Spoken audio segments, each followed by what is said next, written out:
Mga ka-crypto, may bagong development po sa XRP na kailangan po nating bantayan. Ayon po kay Steph is Crypto, nagpakita po siya ng liquidation heat map para sa XRP USDT pair kay Binance. Ipinakita po ng chart ang isang dense band ng liquidity na kasalukuyang nasa itaas ng presyo ng XRP. Ang zone na ito ay lumitaw habang sinusubukan ng XRP na bumawi matapos po ang ilang linggo ng steady na decline. Para sa analyst, isang malinaw na checkpoint ito para sa mga traders. Yan, sabi niya, XRP must clear the short-term liquidity zones. Kung malalampasan ng XRP ang band na ito, maaari pong magsimula ang isang mas malaking upward movement. Kaya yan po ang siyang ating pag-uusapan sa video na ito. Ngayon ay ano nga ba ang ipinapakita ng heat map sa kasalukuyang structure? Ayan, nakikita po natin yung chart dito na ibinahagi ni Steph is Crypto kung saan ay chart po ito ng heat map. Yan, may dalawang key liquidity clusters po na bumabalot sa range ngayon ng XRP. Ang pinaka-bright or pinaka-maliwanag na concentration ay nasa $2 mismo. Habang may isa pang notable band sa itaas ng $2.2 na presyo. Sa ngayon, nagtitrade po sa XRP sa $2.1, eksaktong nasa gitna ng dalawang level. Lumilikha po ito ng narrow corridor na magdidetermine ng sunod na galaw na XRP. Ang lower band po sa $2 ay kumakatawan sa pinakamalakas na liquidity sa short term. Kung manatili po sa XRP sa ibabaw nito, nagpapakita ito ng strength or lakas. Kung babagsak po siya, pwede itong magpahina sa short-term sentiment. Ngayon ay bakit po ba mahalaga ang base sa $2? Ayan, ang base po sa $2 ay hindi lamang po ordinaryong support.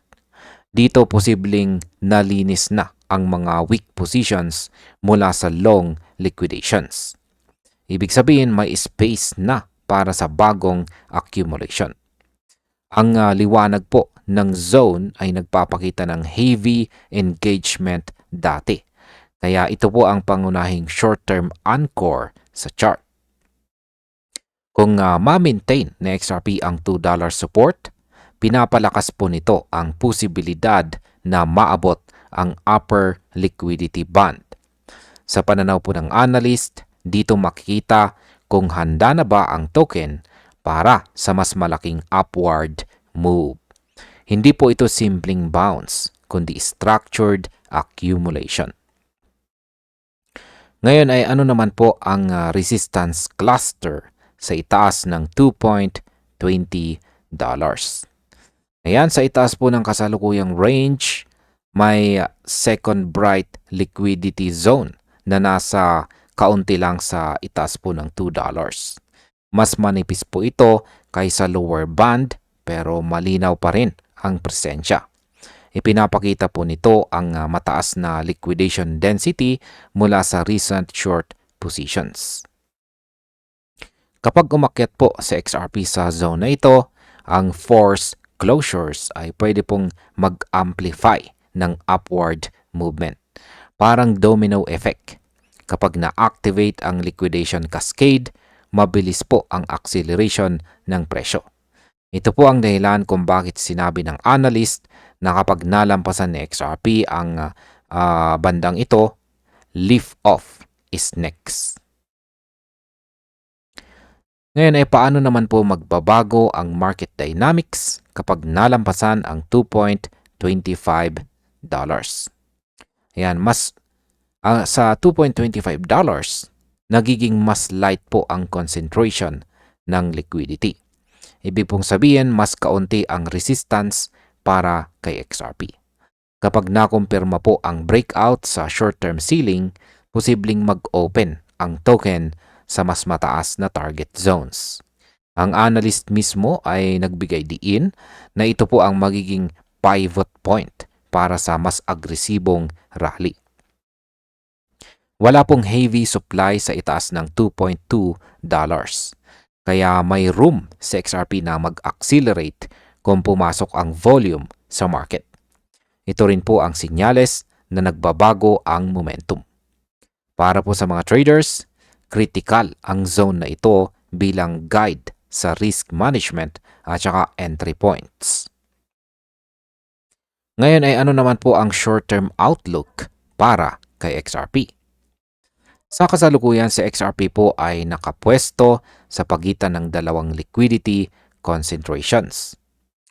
Ang clearance ng $2 base at pagbasag po sa $2.2 resistance ang siyang magkukonfirm ng strength or lakas.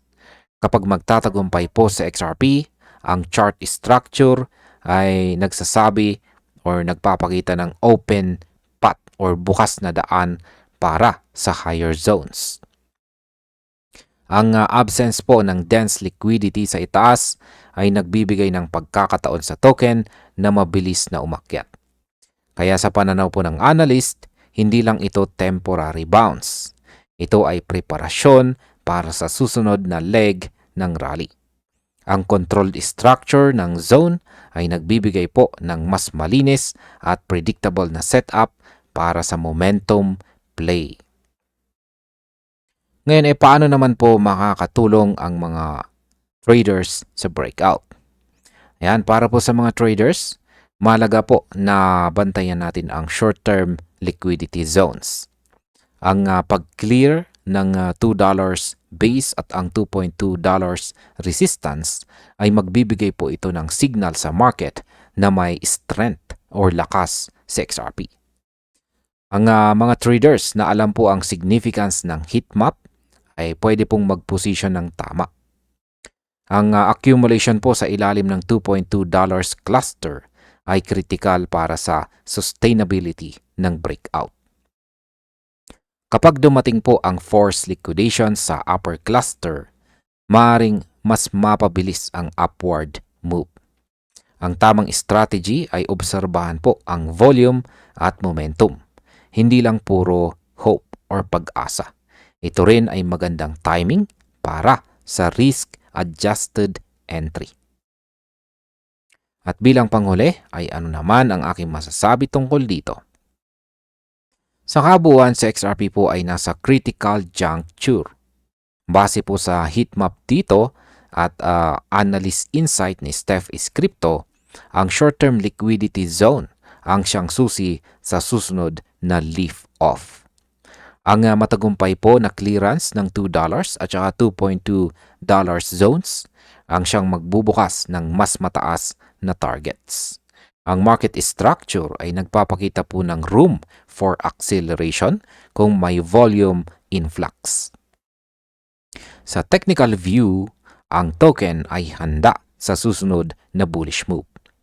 Para po sa mga traders at holders, ang obserbasyon sa liquidity clusters at saka breakout levels ay magiging gabay para sa decision making. Sa XRP po ay bumubulong ng malakas at ang susunod po na leg ay maaaring magsimula na. At ayan, hanggang dito na lamang po tayo sa video na ito mga crypto. Maraming salamat sa panonood.